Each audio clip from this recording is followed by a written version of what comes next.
Plus two എന്ന് പറയുന്നത് നമ്മളെ +1 കെമിസ്ട്രീൻ്റെ എക്സാമിൻ്റെ പേപ്പർ ആയത് അതിൻ്റെ ചെറിയ റിവ്യൂ ഞാൻ ചെയ്യാൻ ഉദ്ദേശിക്കുന്നത്.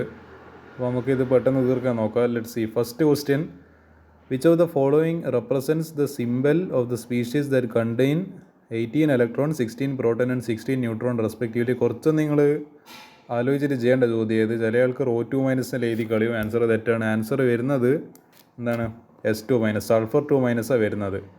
അടുത്തത്, which of the following has the highest value of electronegativity. Easy question. ഫ്ലൂറിനാണ്. അതിൽ ഇതിപ്പോൾ ഓപ്ഷനിൽ കൊടുത്തിട്ടില്ലെങ്കിലും നമ്മൾ ഫ്ലൂറിൻ തന്നെയാണ് മാർക്ക് ചെയ്യുക. കാരണം നമുക്കറിയാം ഏറ്റവും ഹയസ്റ്റ് ഇലക്ട്രോ നെഗറ്റീവായിട്ടുള്ള എലമെൻറ്റ് അത് ഒരേ ഒരാളല്ല, അത് ഫ്ലൂറിനാണ്. അതേപോലെ the hybridise state of carbon and C2H4. ഇത് ആക്ച്വലി CH2CH2. നിങ്ങൾ ഓർഗാനിക് കെമിസ്ട്രി പഠിച്ചിട്ടുണ്ടെങ്കിൽ നിങ്ങൾക്ക് അറിയാം ഇതൊരു ആക്ച്വലി ഡബിൾ ബോണ്ടാണ്. CH2CH2 എന്ന് പറയുന്ന ആൽക്കീനാണിത്. അപ്പോൾ ആൽക്കീൻസിന് നമുക്ക് അറിയുന്ന സ്വഭാവം, we know the double bond hybridisation of carbon is sp2. Single bond ആണെങ്കിൽ sp3 ആണ്. ഇപ്പോൾ ട്രിപ്പിൾ ബോണ്ട് ആണെങ്കിൽ 3 ബോണ്ട് ഉണ്ടെങ്കിൽ അതിന് നമ്മൾ sp എന്ന് പറയാം. ഇതിപ്പോൾ sp2 ആണ്, C2H4. അടുത്തത് ഫോർത്ത് വൺ ആദ്യമായിട്ട് ഞാൻ കാണുന്നതാണ് എന്ന് പറയേണ്ടത് നമ്മൾ എൻട്രൻസ് ലെവൽ ടൈപ്പ് ക്വസ്റ്റൻ ചെയ്ത് എസർഷൻ റീസൺ എന്ന് പറയുന്നത്. പൊതുവെ നമ്മളെ JEE നീറ്റ് പോലത്തെ എക്സാമിനെല്ലാം എന്ന് പറയുക പൊതുവെ ഞാനിങ്ങനത്തെ ക്വസ്റ്റൻസ് എല്ലാം ഇപ്പോൾ ഡീൽ ചെയ്തുകൊണ്ടിരിക്കുന്നത്. ഞാൻ എൻട്രൻസ് പ്രിപ്പറേഷനിലായ സ്ഥിതിക്ക്. പക്ഷേ ഇതിപ്പോൾ നിങ്ങളെ എക്സാമിന് ഇപ്പം ചോദിച്ചു തുടങ്ങിയ കാണുന്നുണ്ട്. So let see. ആക്ച്വലി ഈ ക്വസ്റ്റിൻ്റെ ഒരു പ്രത്യേകത എന്ന് വെച്ചാൽ ഒരു സ്റ്റേറ്റ്മെൻറ്റ് തരും. എസർഷൻ എന്ന് പറഞ്ഞിട്ട് ഇപ്പോൾ ഇങ്ങനെ ഒരു സ്റ്റേറ്റ്മെൻറ്റ് തരും. അതിൻ്റെ ഒരു റീസണും കൂടി കൊടുത്തിട്ടുണ്ട്. ഇതിൻ്റെ ഒരു പ്രശ്നം എന്താ വെച്ചാൽ എസർഷന് ശരിയാണോ നോക്കണോ, റീസണും ശരിയാണോ നോക്കണം.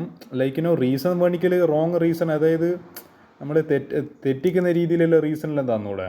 അപ്പോൾ അതും ചെക്ക് ചെയ്യണോ, അത് കറക്റ്റാണോ ഇല്ലയോ എന്നുള്ളത്. അതുമാത്രം അത് രണ്ടും ചെക്ക് ചെയ്താൽ മാത്രം പോരാ. ഈ റീസൺ ഈ പറഞ്ഞ സ്റ്റേറ്റ്മെൻറ്റിൻ്റെ, എസർഷൻ എന്ന് പറയുമ്പോൾ ഒരു സ്റ്റേറ്റ്മെൻ്റ് ആണ് ബേസിക്കലി.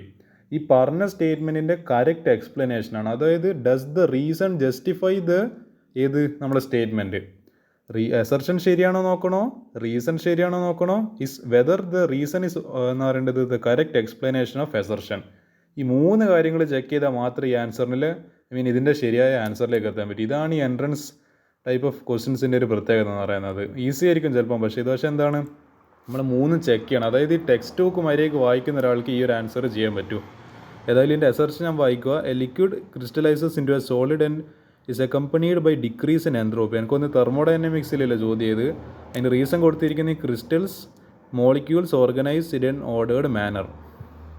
അതായത് ഇത് റീസൺ എന്ന് പറയുക, ഇത് ടെക്സ്റ്റ് ബുക്ക് ഞാൻ വായിച്ചിട്ട് വന്നില്ല. പക്ഷേ എനിക്കിത് വെറുതെ ഒന്ന് ഫസ്റ്റ് ഇമ്പ്രഷനിൽ എനിക്ക് വായിക്കും മനസ്സിലാകും. നമ്മളിപ്പോൾ ഒരു ക്രിസ്റ്റൽ, ഒരു ഐസൽ എങ്ങനെയാണെന്ന് പറയേണ്ടത്, അതിൻ്റെ മോളിക്യൂൾസ് ഒരു പ്രത്യേക ഓർഡറിലാണ് നിൽക്കുക. ഇപ്പോൾ ഗ്യാസ് ആകുമ്പോൾ ഇങ്ങനെ എന്ന് പറയുമ്പോൾ ഇപ്പോൾ ഇവിടെ എല്ലാം ഗ്യാസ് ഉണ്ട്. ഫുള്ള് ഈ ഞാൻ കാണുന്ന എൻ്റെ ഈ റൂം മൊത്തം ഗ്യാസ് ഉണ്ടാവും. എന്തെങ്കിലും ഓക്സിജനോ കാർബൺ ഡൈഓക്സൈഡ് എന്തെങ്കിലും ഉണ്ടാവും. പക്ഷേ നമ്മളിപ്പോൾ ഒരു ക്രിസ്റ്റൽ ആകുമ്പോൾ അല്ലെങ്കിൽ ഒരു ഐസ് പോലത്തെ സാധനം ആകുമ്പോൾ അത് ഒരു പ്രത്യേക പാക്കിംഗ് ഉണ്ട്. അതിൻ്റെ ഒരു സോളിഡ്സ് എന്ന് പറയുന്ന പാടിങ്ങൊക്കെ പഠിക്കാനുണ്ടായിരുന്നു, ഡിലീറ്റഡ് ആയിപ്പോയി. ഒരു കൃത്യമായൊരു arrangement, definite shape and volume ഉണ്ടാവും അതിന്. എന്ന് പറയേണ്ടത് liquid crystallises into solid and is decreased by. ഇത് ആക്ച്വലി ഈസി ക്വസ്റ്റ്യൻ ആണ്. എൻട്രോപ്പി എന്ന് പറയുന്നത് നമ്മളെ ഡിഗ്രി ഓഫ് റാൻഡംനെസ്. അതായത് ഇപ്പോൾ എൻ്റെ എൻട്രോപ്പി അറിയണമെങ്കിൽ എൻ്റെ വീട്ടിൽ വന്നാൽ മതി. എൻ്റെ സ്റ്റഡി ടേബിൾ ഉണ്ടെങ്കിൽ ഇതിലും അബദ്ധമായുള്ള സ്റ്റഡി ടേബിൾ വേറെ ഇല്ല. വല്ല പെന്ന് അവിടെ ഉണ്ടാവും കുറേ പേപ്പർ അപ്പുറം ഇപ്പം മൊത്തം വലിച്ചിട്ടിട്ടുണ്ടാവും. ബുക്കുകൾ നൂറുകണക്കിന് പുസ്തകം ആടെ എല്ലാം കാണുന്നുണ്ടാവും. പിന്നെ ഇതിൻ്റെ താഴെയാണ് കുറേ ചുരുട്ടിയിട്ട കുറേ പേപ്പർ വേറെ എല്ലാം കൂടി എൻ്റെ എന്തെങ്കിലും ഇപ്പോൾ ഒരു സാധനമോ ഇതിപ്പോൾ ഈ പെന്നിപ്പോൾ ഈടെയായിട്ടും വെച്ച് പോയി കഴിഞ്ഞാൽ നമ്മൾ മൊത്തം ഇത് പരുതി എടുക്കേണ്ട അവസ്ഥ. മൈ റൂം ഈസ് കംപ്ലീറ്റ് എൻട്രോപ്പിയിലത്. ഫുള്ള് ഡിസോർഡർ, ഫുള്ള് റാൻഡംനെസ്സാണ്. എൻട്രോപ്പി എന്താണെന്ന് പഠിക്കണമെങ്കിൽ എൻ്റെ ജസ്റ്റ് ഒരു സ്റ്റഡി ടേബിൾ എന്താണെന്ന് കണ്ടാൽ മതി. എന്തായാലും നിങ്ങൾക്ക് മനസ്സിലാവും വാട്ട് ഈസ് എൻട്രോപ്പി. അപ്പോൾ റാൻഡംനെസ് കുറയുവാണ് ആക്ച്വലി. നമ്മളിപ്പോൾ ഒരു വാട്ടർ ഇങ്ങനെ മര്യാദയ്ക്ക് അതിൻ്റെതായ ഒരു ഇങ്ങനെ റാൻഡംനെസ്സിൽ ഇങ്ങനെ പോകുന്നതിനും അപ്പോൾ പെട്ടെന്ന് ഐസായി കഴിഞ്ഞാൽ എന്താ സംഭവിക്കുക, ഇറ്റ് ബിക്കംസ് കുറച്ചും കൂടി എൻ്റെ ഒരു ഓർഡറായി. കുറച്ചും കൂടി ഡിസോർഡർനെസ്സിൻ്റെ ഓപ്പോസിറ്റാണ് ഓർഡർനെസ് എന്ന് പറയുന്നത്. അതാണ് അവിടെ കൊടുത്തില്ല. Molecules organise in an ordered manner. എൻട്രോപ്പിൻ്റെ നേരെ റിവേഴ്സാണ്, അല്ലെങ്കിൽ നമ്മൾ ഡിസോർഡർനെസ്സിന് നേരെ ഓപ്പോസിറ്റാണ് ഓർഡർനെസ് എന്ന് പറയുന്നത്. അപ്പോൾ ഇത് ആക്ച്വലി എസർഷൻ ശരിയാണ്, റീസണും പറഞ്ഞ് ശരിയാണ്. And we can say that the reason justifies the assertion. ക്രിസ്റ്റൽസിൽ ഇതിൽ എസർഷനിൽ പറയുന്നത് ഈ എൻട്രോപ്പി എന്നാണ് കുറയുന്നുണ്ട്. എന്താ പറയുക, ഈ ലിക്വിഡ് ക്രിസ്റ്റലായിട്ട് അല്ല, ഈ ലിക്വിഡ് സോളിഡായിട്ട് മാറും. Like water become size the entropy decrease. ഇത് ആക്ച്വലി നമ്മൾ പഠിക്കുന്നുണ്ട്, നമ്മൾ എൻട്രോപ്പീൻ്റെ എക്സാമ്പിൾസിൽ പഠിക്കുന്നത്. ഇത് എന്ന് പറയേണ്ടത് ഈ പറയുന്ന നമ്മളെ വാട്ടർ ഐസായിട്ട് മാറുന്ന സമയത്ത് നമ്മൾ എന്താ പഠിക്കുന്നത്, എൻട്രോപ്പി ഡിക്രീസസ് എന്ന് പറഞ്ഞിട്ടാണ് പഠിക്കുന്നത്. അപ്പോൾ അതിലിപ്പോൾ എന്താ സ്ഥിതി, in crystals molecules organise in an ordered manner. എന്തുകൊണ്ട് അവിടെ എൻട്രോപ്പി ഡിക്രീസ് ചെയ്യുന്നത് ചോദിച്ചാൽ എന്താ നിങ്ങൾ ആൻസർ പറയുക? Because molecules are organised in a ordered manner. അപ്പോൾ എന്താ ഓർഡർനെസ് വരുമ്പോൾ നമ്മളെ എന്ന് പറയേണ്ടത്, ഞാനിപ്പോൾ എൻ്റെ പുസ്തകങ്ങളെല്ലാം എന്താ പറയുക ഒരു അടക്കി ഒതുക്കി എന്ന് പറയേണ്ടത്, ഒരു സൈഡിൽ മാത്രം പുസ്തകങ്ങൾ, ഒരു സൈഡിൽ മാത്രം പെന്നും പെൻസിലും സ്റ്റേഷനറി, ഒരു സൈഡിൽ മാത്രം എൻ്റെ ഫയൽസിനുള്ളിലെല്ലാം എന്ന് പറയുക എൻ്റെ ഇല്ല ചുരുട്ടി വെച്ച പേപ്പറെല്ലാം വെച്ച് കഴിഞ്ഞാൽ എന്താ അതവിടെ ഓർഡറായി. പിന്നെ എന്ന് പറയേണ്ടത് അവിടെ അതിന് എൻട്രോപ്പിക്ക് സ്കോപ്പില്ല. എന്ന് പറയാം, എനിക്ക് എടുക്കുക എന്ന് പറയാൻ, എനിക്ക് ബുക്ക് എടുക്കണമെങ്കിൽ എനിക്ക് ഇത് ഇവിടെ നിന്ന് എടുക്കുക, എൻ്റെ പെന്നും പെൻസിലാണെങ്കിൽ എനിക്ക് ഇവിടെ നിന്ന് എടുക്കുക, എൻ്റെ ഫയൽസിലാണ് എനിക്ക് ഇവിടെ വെച്ചിട്ടുണ്ട്. അപ്പോൾ that is the game of entropy. So this is V can say both assertion and reason are true and reason is the correct explanation of A. ഞാനിത് കൂടുതൽ സമയം എടുത്തിട്ട് എക്സ്പ്ലെയിൻ ചെയ്യുന്നത്, നിങ്ങളിതുവരെ ഇങ്ങനത്തെ ഒരു ടൈപ്പ് ക്വസ്റ്റ്യൻ മുൻപ് എന്ന് പറയേണ്ടത് എനിക്കൊന്ന് ചരിത്രത്തിൽ ഇന്നേ ഒരു ക്വസ്റ്റ്യൻ ഇങ്ങനെ ചോദിച്ചിട്ടില്ല, എൻട്രൻസ് ടൈപ്പില്ല. സോ ഏതായാലും നമ്മൾ +1 കുട്ടികൾ വെച്ചിട്ട് തന്നെ ഈ പരീക്ഷണം തുടങ്ങിയിട്ടുണ്ട്. ഞാൻ വിചാരിച്ച +2 ആയിരിക്കും ആദ്യം പരീക്ഷ, എന്നിട്ട് +1 അത്. ഇതാദ്യം തന്നെ നിങ്ങളെ +2 തന്നെ ഏതായാലും ഇതിന് കൊടുത്തിട്ടുണ്ട്, പരീക്ഷണത്തിന് കൊടുത്തിട്ടുണ്ട്. സോ ഇനിയും ഇങ്ങനത്തെ ക്വസ്റ്റ്യൻസ് പ്രതീക്ഷിക്കാം. What will be the conjugated base for a Bronsted acid HF? അതിൻ്റെ ആൻസർ വരിക F- ആണ്. അടുത്ത ക്വസ്റ്റ്യന് ഒരു ടേബിൾ തന്നിട്ടുണ്ട്. Mass of di nitrogen 14 gram, mass of di oxygen 16 gram, 14 gram, 32 gram. ഇവിടെ ഏത് ലോ ഒബേ ചെയ്യുന്നത് ചോദിക്കുന്നതിൻ്റെ ആൻസർ വരുമോ? ഇത് നിങ്ങൾ ലോ ഓഫ് മൾട്ടിപ്പിൾ പ്രൊപ്പോർഷൻ്റെ എക്സാമ്പിളായിട്ട് പഠിക്കുന്നുണ്ട്. അപ്പോൾ എന്താണ് ആ ലോ സ്റ്റേറ്റ് ചെയ്ത് കൊടുക്കുക. എൻ്റെ ആൻസറായി എന്ന് പറയേണ്ടത് ആ ലോ എനിക്ക് ഡയറക്റ്റ് ഓർമ്മയില്ല, പക്ഷേ നിങ്ങൾ അത് എഴുതി കൊടുത്തിട്ടുണ്ട്. ഇത് പറഞ്ഞിട്ട് സിമ്പിൾ ചോദ്യം, ഇത് അത്ര വലിയ കുഴപ്പിക്കുന്ന ചോദ്യമൊന്നുമല്ല. 7th ഓൺ സ്ട്രക്ചർ ഓഫ് ആറ്റത്തിൽ നിന്നില്ല നമ്മൾ ടിപ്പിക്കലായിട്ട് എപ്പോഴും ചോദിക്കുന്ന ഒരു ന്യൂമറിക്കലാണ്. അപ്പോൾ കൈനറ്റിക് എനർജി കണ്ടുപിടിക്കാൻ അറിയില്ല. That is equal to H എന്ന് പറയുന്നത് K is equal to H into nu minus nu zero. അവിടെ ന്യൂ സീറോവും പിന്നെ എച്ചിൻ്റെ വാല്യൂ പ്ലാങ്ക്സ് കോൺസ്റ്റൻ്റ് ആണ് 6.626 ഇൻറ്റു 10⁻34 എന്നാണ് എൻ്റെ ഓർമ്മ. അതെല്ലാം വാല്യൂ സബ്സ്റ്റിറ്റ്യൂട്ട് ചെയ്ത് കഴിഞ്ഞാൽ അവിടെ ഒരു ആൻസർ കിട്ടും. അതാണ് എൻ്റെ ആൻസർ എന്ന് പറയുന്നത്. അടുത്ത state modern periodic law, easy question. അത് സ്റ്റേറ്റ് ചെയ്യാം. Write the IUPAC name of the element with Z atomic number is equal to 109. NIL അതാണ് എൻ്റെ ആൻസർ വരിക. ഓക്കെ, റൈറ്റ് ഇനി 2 differences between sigma and pi bonds. ഇതിനെ 4 differences നിങ്ങൾ note ബുക്കിൽ എഴുതിയിട്ടുണ്ടാവും. I think that is more than sufficient. അതിൽ ഏതെങ്കിലും 2 എഴുതി കൊടുക്കുക. Explain intermolecular hydrogen bonding with the help of suitable examples. അതായത് ഹൈഡ്രജൻ ബോണ്ടിങ് എന്ന് പറയുന്നത് hydrogen bond formed by hydrogen atom of 1 molecule and electron negative atom of another molecule of same or different compound. അതായത് hydrogen can create A bond with either nitrogen or oxygen or fluorine. FON എന്ന് പറയാം, phone എന്ന് പറയുന്നത് അതിനാ. ഇതിൽ ഏതുമായിട്ട് ഇതായി കഴിഞ്ഞാൽ നമുക്കതിന് ഹൈഡ്രജൻ ബോണ്ടിൻ്റെ കാറ്റഗറിയിൽ ഉൾപ്പെടുത്താവുന്നതാണ്. Intermolecular hydrogen bond. Match the following. ഞാൻ എന്താ പറയുക, adiabatic process, no transfer of heat, free expansion, P external equal to 0, delta H equal to Q at constant pressure, intensive property, specific heat capacity. 12ൻ്റെ answer actually അവർ വെറുതെ ഒരു statement തന്നിട്ട് നിങ്ങളെ പറ്റിച്ചതാണ്. ഈ പറയുന്ന both the forward and reverse reactions in the equilibrium are elementary bimolecular. അത് അവിടെ കൊടുക്കേണ്ട ആവശ്യമൊന്നുമില്ല. ദാറ്റ്സ് എന്താ പറയുക യൂസ്ലെസ് സ്റ്റേറ്റ്മെൻറ്റ്. കാരണം എന്ന് പറയുന്നത് അത് വെറുതെ നിങ്ങളെ തെറ്റിദ്ധരിപ്പിക്കേണ്ടിയിട്ട് അവിടെ ഒരു എക്സ്ട്രാ ആയിട്ട് ഒരു സ്റ്റേറ്റ്മെൻറ്റ് കൊടുത്തു മാത്രം. അത് ആക്ച്വലി നിങ്ങൾ എന്താ പറയുക അതിനെപ്പറ്റി അറിയുന്ന കാര്യം. അത് വെറുതെ നിങ്ങളടുത്ത് പറഞ്ഞിട്ട് എന്ന് പറയേണ്ട ആവശ്യമില്ലല്ലോ. പക്ഷേ അവർ നിങ്ങൾ വെറുതെ തെറ്റിദ്ധരിപ്പിക്കേണ്ടിയിട്ടൊക്കെ കൊടുത്തത്. അവിടെ ബേസിക്കലി എന്താ ചോദിച്ചിരിക്കുന്നത്, KC തന്നിട്ടുണ്ട്. What is the KC for reverse reaction. നമ്മളെങ്ങനെ KCൻ്റെ റിവേഴ്സ് ചെയ്യാൻ കണ്ടുപിടിക്കാൻ പഠിച്ചത്? തന്ന KCൻ്റെ റെസിപ്രോക്കൽ എടുക്കുക. So K' is equal to 1/K. ഒരു റിയാക്ഷൻ്റെ K തന്നിട്ടുണ്ട്, അതിൻ്റെ എന്താ പറയുക റിവേഴ്സ്, ആ റിയാക്ഷനെ റിവേഴ്സ് ചെയ്ത് കഴിഞ്ഞാൽ അതിൻ്റെ ഇക്വിലിബ്രിയം കോൺസ്റ്റൻ്റ് എന്തായിരിക്കും? ആ നമുക്ക് ഓൾറെഡി കിട്ടിയ റിയാക്ഷൻ്റെ ഒരു K ഉണ്ടാവില്ല, അതിനെ നേരെ തിരിച്ചിടുക, 1/K ആക്കുക. അപ്പോൾ അതിന് ആൻസർ അവിടെ ഇങ്ങനെ എഴുതിയിട്ടുണ്ട്. അതാണ് എൻ്റെ answer.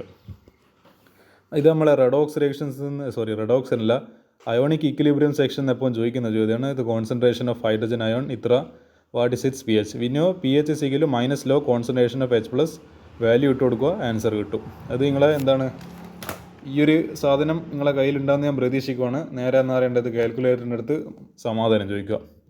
Identify the oxidant and reductant in the process. Oxidant hydrogen, പിന്നെ നമ്മൾ റിഡക്റ്റൻറ്റ് നമ്മളെ നൈട്രജൻ എന്ന് പറയുന്നത് സോഡിയം.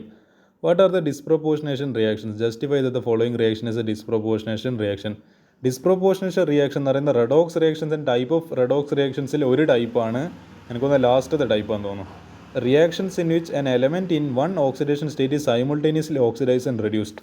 ഒരു കോമ്പൗണ്ടിൽ എലമെൻറ്റ് ഒരേ സമയം ഓക്സിഡേഷനും നടക്കുന്നുണ്ട്, റിഡക്ഷനും നടക്കുന്നുണ്ട്.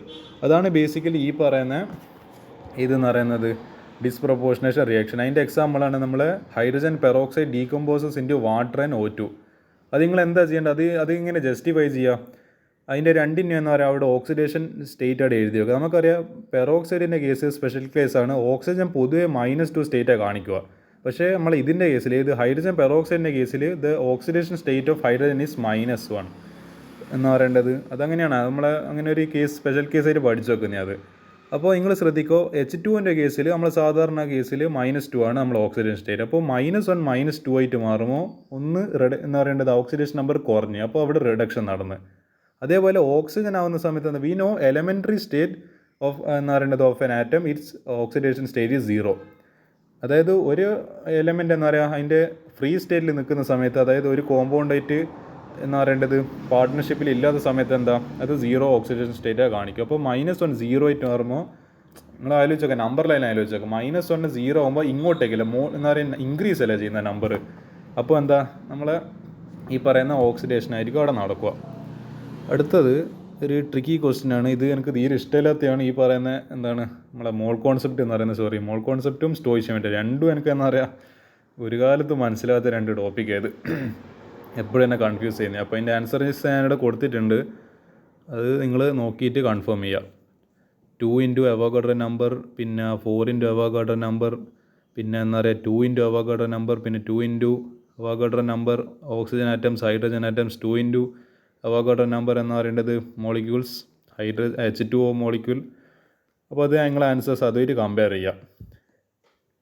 Define photo electric effect, write any 2 results. Easy question ആണ്. അതിൻ്റെ ഡെഫിനേഷൻ എഴുതുക, അതിൻ്റെ 2 റിസൾട്ട്സും എഴുതുക. ഇതിൽ പ്രത്യേകിച്ച് ഇതെല്ലാം ഇപ്പോൾ എന്താ പറയുക നമ്മൾ ചോദിക്കുന്ന ടൈപ്പ് ചോദ്യം ഇത്. അതുകൊണ്ട് എന്താ പറയുക എനിക്ക് ഇപ്പോഴത്തെ കെമിസ്ട്രി ആ ഒരു എസർഷൻ റീസൺ ഒഴിച്ച് കഴിഞ്ഞാൽ ഇതിൽ ബാക്കിയല്ല എന്താ പറയുക ഭയങ്കര എന്താ പറയുക സ്റ്റാൻഡേർഡ് ക്വസ്റ്റ്യൻ ആയെന്നൊന്നും പറയാൻ മാത്രം എനിക്ക് ഒന്നും പറയാനൊന്നുമില്ല. കാരണം ഇതെല്ലാം ഇപ്പോഴും നമ്മൾ എപ്പോഴും എക്സ്പെക്ട് ചെയ്യുന്ന ചോദ്യം ഇത്. നമ്മൾ സ്ട്രക്ചർ ഓഫ് ആറ്റ് എന്നതിൽ ഞാൻ എഴുതുന്ന കാലത്തും ഞാൻ ഈ ക്വസ്റ്റ്യൻസ് എല്ലാം അറ്റംപ്റ്റ് ചെയ്തിട്ടുണ്ട്. എൻ്റെ പരീക്ഷയിൽ ഇതെല്ലാം ഈ ക്വസ്റ്റ്യൻസ് എല്ലാം വന്നായിരുന്നു, 2 റൈറ്റ് 2 റിസൾട്ട്സ് എന്നെല്ലാം പറഞ്ഞിട്ട്. അടുത്തത് calculate the radius of Bohr atom. We know it is 52.9 × n² picometre. PM എന്ന പൈക്കോമീറ്റർ ആണ്. Write any 2 limitations of Bohr model ഒക്കെ എഴുതാമെന്ന് പറയേണ്ടത്. It fails to explain stability of atom, പിന്നെ it fails to explain the എന്ന് പറയേണ്ടത് നമ്മളെ Stark effect, Zeeman effect എന്നെല്ലാം പറയുന്ന ആ സംഭവങ്ങൾ അതിൽ 4 ഉണ്ടാവും, അതിൽ ഏതെങ്കിലും 2 എഴുതി കൊടുത്താൽ മതി. Define electron gain enthalpy. Definition എഴുതുക. Which among oxygen and sulphur has more negative electron gain enthalpy, give reason. അതിൽ സൾഫറിനായിരിക്കും കൂടുതൽ ഇലക്ട്രോൺ ഗെയിൻ എന്തൽപി ഉണ്ടാവുക, അതിൻ്റെ റീസൺ കൂടി അവിടെ എഴുതി കൊടുക്കുക എന്നുള്ളതാണ് എന്താണെന്നുള്ളത്. Draw the Lewis structure of ozone. O3 എന്ന് പറയുന്നതാണ് നമ്മൾ ഓസോൺ എന്ന് പറയുന്നത്. Then formal charge, assign formal charge on each atom. ഞാനവിടെ അതിൻ്റെ സ്ട്രക്ചർ വരച്ചിട്ടുണ്ട്. പിന്നെ ABC എന്നും പറഞ്ഞിട്ട് അതിൻ്റെ 3ൻ്റെയും ഞാൻ ഫോർമൽ ചാർജ് അവിടെ എഴുതുകയും ചെയ്തിട്ടുണ്ട്. 0, +1, -1. അടുത്തൊന്ന് റൈറ്റ് ദ മോളിക്കുലർ ഓർബിറ്റിൽ. ഇതിപ്പോൾ സ്ഥിരം ചോദിക്കുന്ന ടൈപ്പ് ക്വസ്റ്റൻ ഇത് വന്നിട്ടുണ്ട്. N2ൻ്റെ നമ്മളെ σ1s2, σ*1s2, σ2s2, σ* ഒരു പാട്ട് പോലെ സംഭവം പറയുന്നത്. അത് ഇപ്പോൾ π2px = π2py, അത് 2 പിന്നെ എന്താ പറയുക σ2pz2, അത്രയും വരെ എഴുതുക. ഇത് നിങ്ങൾ എണ്ണിക്കഴിഞ്ഞാൽ മനസ്സിലാവും അത് 14 ഇലക്ട്രോൺസ് ഉണ്ട്. അതേപോലെ നമ്മുടെ നൈട്രജൻ നമ്മൾ എന്താണ് എല്ലാ ഇലക്ട്രോൺസും പെയർഡ് ആയതുകൊണ്ട് 2 ഇലക്ട്രോൺസ് ഉണ്ട്. എവിടെയും 1 ഇലക്ട്രോൺ ഇല്ല. അതുകൊണ്ട് തന്നെ ഇറ്റ് ഈസ് ഡയമagnetic, ബോണ്ട് ഓർഡർ = 3. അടുത്തത് first law of thermodynamics. Easy question. അതിൻ്റെ സ്റ്റേറ്റ്മെൻറ്റ് എഴുതി കൊടുക്കുക. എന്താ അതിൻ്റെ സ്റ്റേറ്റ്മെൻ്റ് ആയിരുന്നു? Q = delta U = Q + W. എനിക്ക് അതിൻ്റെ എന്താ പറയുക സ്റ്റേറ്റ്മെൻ്റ് ഒന്നും ഓർമ്മയൊന്നുമില്ല, പക്ഷേങ്കിൽ എന്താ പറയുക എൻ്റെ ഇക്വേഷൻ നല്ലോണം ഓർമ്മയുണ്ട്. Express the change in internal energy delta U of a system when no heat is absorb by a system from the surroundings but work is done in the system. നമ്മൾ Q = 0 എന്ന് പറയുന്നതിൻ്റെ condition അത് actually നല്ലൊരു ചോദ്യമാണ്. നമ്മൾ നല്ലോണം ആലോചിച്ചിട്ട് എന്താ പറയുക സാധനം പ്രവർത്തിപ്പിച്ചുകൊണ്ട് ചെയ്യേണ്ട ഒരു ക്വസ്റ്റ്യൻ കൂടിയത്. നമ്മളവിടെ വേറൊരു ക്വസ്റ്റ്യൻ കൂടി ചോദിക്കുന്നുണ്ട്. What type of wall does the system have? Adiabatic വോളാണത്. ഇതെല്ലാം ആക്ച്വലി ആ ടെക്സ്റ്റ് ബുക്ക് നല്ലോണം വായിക്കുന്ന ഒരാൾക്ക് ഇങ്ങനത്തെ ക്വസ്റ്റ്യൻസ് ടാക്കിൾ ചെയ്യാൻ പറ്റും. ഇങ്ങനത്തെ കുറച്ചും കൂടി കോൺസെപ്റ്റ് ഓറിയൻറ്റഡ് ആയത് പൊതുവേ ചോദിക്കുന്ന ടൈപ്പ് ക്വസ്റ്റ്യൻ അല്ല ഇത് തെർമോഡൈനാമിക്സ് എന്ന്. അതേപോലെ 23rd ഇത് ആക്ച്വലി ഒരു ന്യൂമറിക്കൽ പോലത്തെ കുറച്ച് അത്യാവശ്യം ചെയ്യാനുണ്ട്. ഇതിൻ്റെ വീഡിയോ സൊല്യൂഷൻ ഞാൻ എന്തായാലും ചെയ്യുന്നതായിരിക്കും. ഞാൻ ഇതേപോലെ തന്നെ അറിയാം ഇതിലും ടഫായിട്ടൊരു ക്വസ്റ്റ്യൻ ഉണ്ട്. ബെൻസീനിൻ്റെ ഈ ഒരു സ്റ്റാൻഡേർഡ് എൻതാൽപ്പി ഫോർമേഷൻ കാൽക്കുലേറ്റ് ചെയ്യുന്നത്. അത് ഞാൻ ചെയ്ത് വെച്ചിട്ടുണ്ട്. എൻ്റെ എത്ര 1.8K എന്ന് പറയുക വ്യൂസും കിട്ടിയിരുന്നു. ഞാൻ പണ്ട് ഞാൻ +1 പഠിക്കുന്ന കാലത്ത് ചെയ്തപ്പോൾ എൻ്റെ മോഡൽ എക്സാമിന് വന്ന ചോദ്യം ഇത്. അത്രയും ടഫായില്ല ചോദ്യം. ഇത് കുറച്ചും കൂടി എനിക്ക് തോന്നുന്നത് മെത്തനോളിൻ്റെ ആയതുകൊണ്ട് കുറച്ചും കൂടി എളുപ്പമെന്നാണ് എനിക്ക് തോന്നുന്നത്. അപ്പം കുറച്ചും കൂടി എളുപ്പം. ബെൻസീൻ്റെ അത് കുറച്ചും കൂടി ടഫായിരുന്നു. ഞാൻ അതിൻ്റെ വീഡിയോ ഞാൻ ചെയ്തിട്ടുണ്ടായിരുന്നു. പറ്റുമെങ്കിൽ ഇതിൻ്റെയും കൂടി ഞാൻ ചെയ്യുന്നതായിരിക്കും. അടുത്ത 24 ഡിഫൈൻ എൻട്രോപ്പി. ഞാൻ പറഞ്ഞ പോലെ എൻട്രോപ്പി എന്താണെന്ന് അറിയണമെങ്കിൽ എൻ്റെ വീട്ടിൽ വരിക, എൻ്റെ സ്റ്റഡി ടേബിൾ പരിശോധിക്കുക, അന്നേരം മനസ്സിലാവും what is entropy. Degree of randomness or measure of disorderness of a system is called entropy. Gibbs free energy എന്താണ്? Maximum amount of available work then can be converted into useful work. അടുത്തത് which among the following is the correct processes correct conditions for spontaneous process? Entropy should be positive and നമ്മളെ Gibbs free energy should be negative. Okay. Write any two applications of equilibrium constant. 3 ഉണ്ട്. അതിൽ 2 എഴുതി കൊടുത്താൽ മതി. Prediction of extent of reaction, prediction of direction of reaction എല്ലാം എഴുതി കൊടുക്കാം. അടുത്ത write the mathematical relation between K P and K C. We know K P is equal to K C into R T raise to delta N G. അതാണ് എൻ്റെ ഒരു one word answer. What are buffer solution? Easy question ആണ്. അതിൻ്റെ definition എഴുതുക. Acidic buffer, basic buffer എന്ന് പറഞ്ഞിട്ട് നമുക്ക് 2 type buffer ഉണ്ട്. അതും എഴുതുക. അതെന്താണ് എസിഡിക് ബഫർ ബേസിക് ബഫറെ കൊണ്ട് ഉദ്ദേശിക്കുന്നില്ല എഴുതുക. പിന്നെ അതിൻ്റെ എക്സാമ്പിൾസ് എഴുതി. ഇതെല്ലാം എനിക്ക് കുറച്ചും കൂടി എളുപ്പമില്ല ചോദ്യമായിട്ട് തോന്നിയത്. ഓവറോൾ നമുക്ക് ഭയങ്കര ടഫ് എന്ന് പറയാനായിട്ടില്ല ഇപ്പോഴും. Distinguish molality from molality. അതിൻ്റെ 4 ഡിഫറൻസസ് ആയിട്ട് 2-3 ഡിഫറൻസസ് പഠിക്കുന്നുണ്ട്. അതിൽ 2 ഡിഫറൻസസ് എഴുതി കൊടുക്കുക. അടുത്ത ക്വസ്റ്റ്യൻ ഒരു ന്യൂമറിക്കലാണ്. M1 V1 = M2 V2 എന്നുള്ള ഫോർമുല വെച്ചിട്ട് ചെയ്യേണ്ട ക്വസ്റ്റ്യൻ ഇത്. M1 M2 V2 എല്ലാം തന്നിട്ടുണ്ട്. V1 ആണ് കണ്ടുപിടിക്കേണ്ടത്. അപ്പോൾ V1 എക്സൈറ്റ് എടുത്തുകൊണ്ട് എന്ത് ചെയ്യുക? കണ്ടുപിടിക്കുക. Describe all 4. എൻ്റെ മോനെ 4 മാർക്കിന് എല്ലാ കൊല്ലവും എന്ന് പറയേണ്ടത് ചോദിക്കുന്ന ക്വസ്റ്റ്യൻ ഇത് സ്ട്രക്ചർ ഓഫ് ആറ്റംസ്. അത് ഭയങ്കര വെയിറ്റേജ് കൂടിയ പാടാണല്ലോ. എല്ലാ സെക്ഷനിൽ എൻ്റെ ക്വസ്റ്റ്യൻ കാണുന്നുണ്ടല്ലോ. Describe all 4 quantum numbers. നമ്മളെ principal quantum number, azimuthal quantum number, മറ്റു ചെയ്യുന്നതിനു magnetic quantum number, spin volume quantum number, എല്ലാത്തിൻ്റെയും ഇത് വളരെ സിമ്പിളായിട്ടുള്ള ക്വസ്റ്റ്യൻ ആണ്. പിന്നെ എന്താ പറയേണ്ടത് അതിൻ്റെ ഒരു അതിൻ്റെ ഓരോ ഇത് എഴുതുക. പിന്നെ അതിൻ്റെ ഡെഫിനേഷൻ എന്താണെന്ന് എഴുതി കൊടുത്ത് അതിനെ 4 മാർക്ക് എത്ര എളുപ്പത്തിൽ കിട്ടും നിങ്ങൾ ആലോചിച്ച് നോക്കുക. ഇപ്പോഴും കെമിസ്ട്രി പേപ്പറൊന്നും ഡിഫിക്കൽട്ടായെന്ന് പറയാറായിട്ടില്ല. Consider the following species. ഒരു സ്പീഷീസ് തന്നിട്ടുണ്ട്. ഇത് what is common in them. ഇതൊക്കെ ഐസോ ഇലക്ട്രോണിക് ആണ്. അതായത് ഇതിൻ്റെ എല്ലാ ഇലക്ട്രോൺസിൻ്റെ എണ്ണം എന്ന് പറയുന്നത് 10 ആണ്. നിങ്ങൾ എണ്ണയൊക്കെ മനസ്സിലാവും. കാരണം അതിൻ്റെ charge N3- O2- F- Na+, Mg+, Mg2+, Al3+. ഇതിലെല്ലാം 10 ഇലക്ട്രോണാണ് ഉള്ളത്. Arrange them in the order of increasing ആണ് ചോദിച്ചിട്ടുള്ളത്. അപ്പോൾ Al3+നായിരിക്കും ഏറ്റവും കുറവ് എന്ത് വരിക? നമ്മളെ സൈസ് വരിക. കാരണം അതിന് അത്രയും എന്ന് പറയേണ്ടത് ന്യൂക്ലിയർ ചാർജ് കൂടുതലായിരിക്കും. പിന്നെ Mg2+, പിന്നെ Na+, പിന്നെ F-, പിന്നെ O2-. ഏറ്റവും കൂടുതൽ നമ്മളെ സൈസ് വലിയ സൈസായിരിക്കും നമ്മൾ N3-. കാരണം അതിന് 3 ഇലക്ട്രോൺസ് എക്സ്ട്രാ ആയിട്ടുണ്ട്. അപ്പോൾ അത്രത്തോളം വലുതാണ്. നിങ്ങൾ ആലോചിച്ച് നോക്കണം. ഓരോ ഇലക്ട്രോൺസ് ഒരു മറ്റേ നടുക്കിപ്പോൾ ഒരു ന്യൂട്രോൺ ഉണ്ടെങ്കിൽ നമ്മൾ സണ്ണാണെങ്കിൽ ഇലക്ട്രോൺസ് എന്ന് പറയുന്നത് അതിന് റിവോൾവ് ചെയ്യുന്ന ഓരോ പ്ലാനറ്റ് പോലെയാണ്. ഇപ്പോൾ 3 എക്സ്ട്രാ എന്ന് പറയുമ്പോൾ അതിന് 7 ഇലക്ട്രോൺസ് ഇതിനുണ്ട്. നമ്മളെ നൈട്രജൻ ഉണ്ട്. അതിൻ്റെ ഒപ്പം 3 നമ്മളെ മറ്റേ പറയാറില്ല മറ്റേ ഇപ്പോൾ ഇത് എന്തെങ്കിലും നമ്മളെ പ്ലാനറ്റ്സ് എന്തെങ്കിലും മെർക്കുറി, വീനസ്, മറ്റേ എർത്ത്, മാർസ്, ജൂപ്പിറ്റർ, സാറ്റേൺ, ഇങ്ങനെ കുറേ അതിന് കൂടുതൽ വരുമ്പോൾ അതിൻ്റെ സൈസ് അത്രത്തോളം വലുതാവില്ലേ. അപ്പോൾ അതേപോലെയാണ് N3- സ്ഥിതി. What are the various factors due to which ionisation enthalpy of main group elements tends to decrease down a group? Atomic സൈസും മറ്റേ ഷീൽഡിങ് എഫക്റ്റ് അല്ലെങ്കിൽ സ്ക്രീനിങ് എഫക്റ്റ് എല്ലാം കൂടുന്നതുകൊണ്ടാണ് അങ്ങനെ സംഭവിക്കുന്നത്. Increase in those quantities. അടുത്തത് നല്ലൊരു ക്വസ്റ്റ്യനാണ്. ഇതാണ് നമ്മളെ പാഠത്തിന് എഴുതുന്നതിനും chemical bonding and molecular structure. H2 തന്നിട്ടുണ്ട്. ആ ഫോർമാറ്റിൽ CH4ഉം NH3ഉം നമ്മൾ ഫില്ല് ചെയ്യണം. Number of bond pairs, number of lone pairs, shape of the molecule, bond angle. CH4 4 bond pair, 0 lone pair, tetrahedral shape, 109 degree 28 minute. ആ ഡാഷ് കാണിക്കുന്ന മിനിറ്റാണ്. NH3 3 bond pair, 1 lone pair, pyramidal or trigonal planar എഴുതിയാലും കുഴപ്പമില്ല. 107 ഡിഗ്രിയാണ് ഇതിൻ്റെ bond angle. 31st question ഏറ്റവും ഇഷ്ടപ്പെട്ട എനിക്ക് പ്രിൻസിപ്പിളാണ് ഷാർട്ട്ലിയസ് പ്രിൻസിപ്പിൾ. ഈസി ക്വസ്റ്റ്യൻ ആണ്. അപ്പോൾ അത് എഴുതി കൊടുക്കും. അതിൻ്റെ ഡെഫിനേഷൻ എനിക്ക് ഓർമ്മയുണ്ടെന്നല്ല നമ്മളെ പിന്നെ എന്താണ് closed system when any factors like concentration, pressure or temperature is altered, the system tries to readjust itself so as to nullify that effect. എനിക്കിപ്പോഴത് ഓർമ്മയുണ്ട്. ഭയങ്കര എനിക്ക് ഇഷ്ടപ്പെട്ടൊരു സ്റ്റേറ്റ്മെൻറ്റ് കൂടിയത്. അപ്പോൾ അത് എഴുതി കൊടുക്കും. അതേപോലെ explain the effect of concentration of reactants, typical question, reactance, pressure and temperature. ആ റിയാക്ഷൻ നോക്കിയിട്ട് അതിനെങ്ങനെ കോൺസെൻട്രേഷൻ അതിനെ എങ്ങനെ എഫക്റ്റ് ചെയ്യുന്നു, പിന്നെ പ്രഷർ അതിനെ എങ്ങനെ എഫക്റ്റ് ചെയ്യുന്നു, ടെമ്പറേച്ചർ എങ്ങനെ എഫക്റ്റ് ചെയ്യുന്നു. ഇതൊക്കെ ഷാർട്ട്ലിയസ് പ്രിൻസിപ്പിളിൻ്റെ ആ ഒരു ടോപ്പിക്കിന് അണ്ടറിൽ വരുന്നൊരു ക്വസ്റ്റ്യനാണ് ഇത് എൻ്റെ സെക്ഷനിൽ. അപ്പോൾ ഇത്രയൊക്കെ നമ്മുടെ ക്വസ്റ്റ്യൻ പേപ്പറില്ല. അത്ര ഭയങ്കര ടഫായി ഈ ഒരു ക്വസ്റ്റ്യൻ നമ്പർ 4. ഈ ഒരു ക്വസ്റ്റ്യൻ വെച്ച് ഇത് കുറച്ച് അത്യാവശ്യം ടഫാന്ന് ഞാൻ സമ്മതിക്കുന്നുണ്ട്. ഇത് വെച്ച് ബാക്കി ചോദ്യങ്ങളൊക്കെ കുറച്ചും കൂടി നമ്മളെപ്പോഴും സ്ഥിരം ചോദിക്കുന്ന ടൈപ്പ് ചോദ്യങ്ങൾ തന്നെ ഈ പ്രാവശ്യം ചോദിച്ചിട്ടുള്ളൂ.